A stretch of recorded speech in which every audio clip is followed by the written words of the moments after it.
आप देख रहे हैं के मास न्यूज, हर समय आपके साथ। नमस्कार, आप देख रहे हैं के मास न्यूज, हर समय आपके साथ। मैं इसमें मौजूद हूँ विकासखंड अखंड नगर पर के अखंड नगर के आंगनबाड़ी केंद्र पर, जहाँ पर हमारे बीच में इस विभाग के विभागाध्यक्ष जो है राहुल त्रिपाठी जी मौजूद हैं। मैं इनसे कुछ वार्ता करना चाहूँगा और इस बच्चों के पोषाहार के बारे में कुछ जानना चाहूँगा। तो सर, हम ये जानना चाहते हैं कि जो आपके यहाँ बच्चों के लिए पोषक आहार आता है वो कितने बच्चों, मतलब किस उम्र के बच्चों को कितना आता है? जी, हमारे विभाग के जो लाभार्थी हैं वो मुख्यतः दो श्रेणी के हैं। एक तो गर्भवती महिलाएं और धात्री महिलाएं। धात्री महिलाओं का अर्थ ये है कि जो जिन महिलाओं के मतलब बच्चे छोटे हैं, अभी 6 माह तक हैं, उनको धात्री महिलाओं की श्रेणी में लाया जाता है। और गर्भवती महिलाओं में गर्भधारण से लेके 9 महीने तक के गर्भधारण, तो एक कैटेगरी ये हो गई। दूसरी कैटेगरी हो गई बच्चों की। तो बच्चों की कैटेगरी में भी फिर सब कैटेगरी है।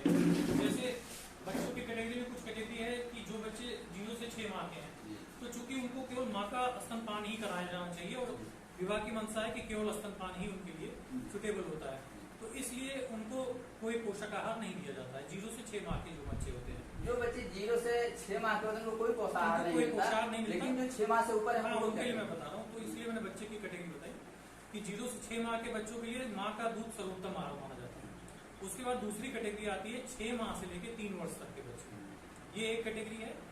इस कैटेगरी के जो बच्चे होते हैं, जो 6 माह से लेकर 3 वर्ष तक के बच्चे होते हैं, ये इनको पूर्व आंगनबाड़ी के पूर्व की देखभाल मानी जाती है, क्योंकि 3 वर्ष से ऊपर के बच्चे आमतौर पर आंगनबाड़ी में इंक्लूड हो जाते हैं। तो जो 6 माह से लगभग 3 साल बता रहे हैं आप, तो 6 माह से 3 साल के बच्चों को मतलब क्या क्या मिलता है? वही मैं बता रहा हूँ आपको, कंप्लीट करने 6 माह से लेकर 3 साल के जो बच्चे होते हैं उनको 3 चीजें मिलती हैं, विभाग की तरफ से दी जाती हैं। पहली बात तो उनको रिफाइंड जो तेल होता है हमारे विभाग की तरफ से, उसमें तेल दिया जाता है। बीच में जो है उस तेल में मतलब कुछ ऐसे तत्व मिला के दिए जाते हैं विभाग की तरफ से, जिससे उन बच्चों की ग्रोथ अच्छी हो। दूसरी चीज, उसको फोर्टिफाइड भी आप कर सकते हैं, फोर्टिफाइड तेल जिसको कहते हैं। दूसरी चीज दलिया है, गेहूं की दलिया। गेहूं की दलिया जो होती है वो फाइबर रिच खाद्यान्न होती है, और एक तो थोड़ा मोटा अनाज की कैटेगरी में थोड़ा बहुत आती है, तो उससे बच्चों का मात्रा बताएं, मात्रा कितनी? देखिए, मात्रा डिसाइड अलग अलग है। मात्रा की कैटेगरी मैं आपको भी PDF शेयर कर दे रहा हूँ, आप अपने टीम को उसको शेयर भी कर दीजिएगा, जिससे आपकी स्क्रीन पे वो दिखा जाए, जिससे सभी लोग कर लें, मतलब जितने भी लाभार्थी उससे परिचित हो सके। मैं आपको उसका PDF अभी आपको दे देता हूँ। तो 0 से दलिया हो गया, दाल हो गया, और जो है ये रिफाइंड तेल हो गया। और सेम कैटेगरी यही चीज जो है कुछ मात्रा बढ़ाकर 3 वर्ष से 6 वर्ष तक के बच्चों को दी जाती है।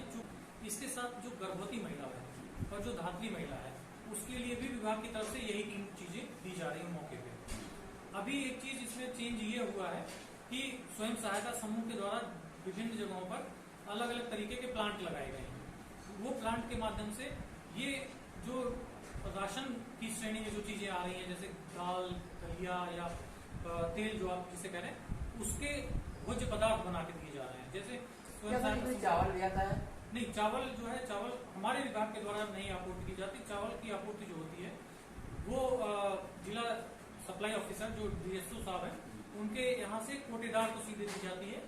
कोटेदार को जो आंगनबाड़ी होती है वो बताती है कि कितना राशन जो है, कितने उनके यहाँ लाभार्थी हैं, और उसके हिसाब से उनकी मात्रा जो है कोटेदार मात्रा कितनी दी जाती है? जैसे 0 से 3 साल का बच्चा है तो उसको कितने ग्राम दलिया, कितने ग्राम तेल, मतलब ऐसे कैसे?